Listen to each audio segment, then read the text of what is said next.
Los Angeles rose out of the ashes of the turbulent 1960s. Its destiny was to become one of the nation's largest cities, second only to New York. Millions of metric tons of concrete freeways stretched from the Pacific Ocean on the west to the San Bernardino County line on the east. LA's population increased dramatically due to a vibrant economy, a strong housing market, and a wealth of jobs for everyone. The changing face of Los Angeles reflected in the halls of government. Men like Norris Polson and Fletcher Boron were replaced at City Hall by new, savvier politicians.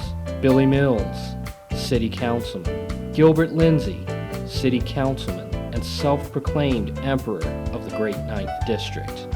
None were as prolific as an ex-LAPD lieutenant turned lawyer turned city councilman. His name, Tom Bradley. The UCLA track star was charismatic and sincere. He won the mayoral election in 1973, defeating incumbent mayor Sam Yorty. His reign would last 2 decades, with highlights to include the 1984 Summer Olympics, unabashed growth in downtown Los Angeles, and bridging the racial gap. The halls of county government were abuzz as well. Mainstays like Kenneth Hahn were joined by a generation that included Yvonne Burke and later Gloria Molina. Firefighters would find their profession expanded into several areas of specialty and encompassing several departments. Putting out a fire would not be enough. Understanding the science behind it would be a requirement. Paramedic and EMT service was now a duty of the city and county fire departments. The fire department's reach was extended to LA's fabled coastlines, beaches, and harbors. Reflecting these changes are the faces of the people we'll call the new Stentorians. They are firefighters, captains, and chiefs. They are women, fighting for respect in a male-dominated profession. They serve the inner city. They guard the beaches and harbors. Central Avenue would no longer be the hub of black life, but that unique spirit would flourish all over the city and county. Even the battle for equality would change, and changing with it would be the new Stentorians. The mission remains the same as they keep the fires of justice brightly lit. This is the continuing story of the men and women of Engine Company X.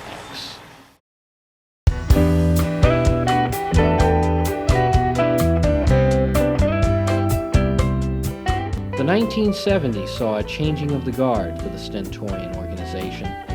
Arnett Hartsfield had been off the job for nearly a decade after serving exactly 20 years on the Los Angeles City Fire Department. He attended USC Law School while still on the job and graduated. Upon retiring, he entered private practice, with many of his clients being firefighters or members of other city departments.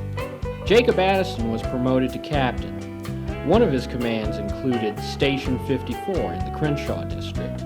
He served 42 years before retiring. As one era of the Stentorians came to an end, another began on the front steps of LA County Fire Station number 7.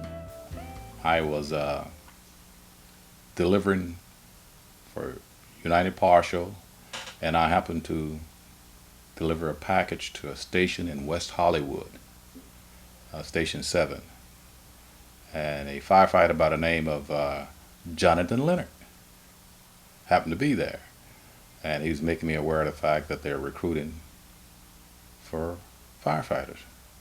At that time, I was making good money with United Partial, and I really didn't pay that much attention. Every day that I stopped there, he would always inquire, "You need to sign up." So one day I had a package delivered to the station. He took the package, would not sign until I signed up. That's how I signed up. He forced me to sign up. Signing up was the first step in a career that would be trailblazing and usher in monumental change.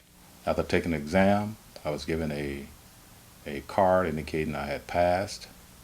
From there, I went to the academy. In the academy, for 2.5 months, And from there, I was stationed at the old Station 58, which at that time was located on Slauson at about Knight Bridge, which is in Culver City, right across from the Fox Hill Mall. Yeah, so I spent my first 5 years on the department at Station 58, old Station 58. First of all, the day that I graduated from the academy, I was on duty. So I had to go directly from the academy to Station 58. I, along with another firefighter at that time who graduated, named Lee Gustafson, who was white. I happened to get to the station first. And, no, it's the other way around. Lee got there first, and they welcomed him with open arms. When I got there, it was not the same. I extended my hand to shake the captain's hand. He refused to do so and would not. What he told me at that time is, all I want to know is whether you guys can pass this drill. The drill that he gave us was to take us to West LA College and give an order for us to extend an 1.5-inch hose on the second floor of one of the buildings. And that's a piece of cake for Lee and I. We had practiced many times in the academy to do that. We laid it out. He looked at it and said, pick it up, and never said another word, never had another drill. In Culver City, the day-to-day routine in Station 58 was showing up at approximately 7 o'clock, getting briefed by the off-going shift, taking care of the equipment, facility, and preparing yourself for a daily drill, in most cases with other companies. That was about it, and taking care of those routine runs that you had or would get. In the firehouse culture, jokes are routine and expected, but one joke pushed the limits of good humor and safety. One incident, which I'll never forget, a snake was placed in my locker. A snake, a live snake. And coming on duty, opened my locker door, and there's a snake. At that time, I didn't know what type of snake it was, but to me, it was a snake. I was excited about the fact that I had a snake in my locker, and angry. And once I was able to realize that it was a practical joke, I was able to get myself together, take the snake out, because I figured that they were just afraid of a snake, as I am. They were all sitting around at the table at the time, and they were hoping to hear me scream. And the only reason I didn't scream is I couldn't. But I got the snake and dropped him on the table, and everybody ran.